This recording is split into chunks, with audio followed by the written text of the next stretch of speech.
The campervan is powered by an internal leisure battery, controlled by the panel found above the large slide door.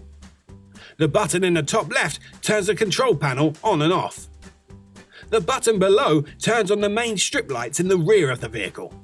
For all the other lights, there are switches dotted around. In the bottom left is your water pump. This needs to be on for your taps, shower and toilet flush to work. Turn it off when not in use or when leaving the campervan unattended. The button in the top right of the panel turns on the exterior awning light. Below that is where you check your various levels. Push once to see the leisure battery. You'll also be indicated on the LED gauge beneath the display. Push twice to see your vehicle battery.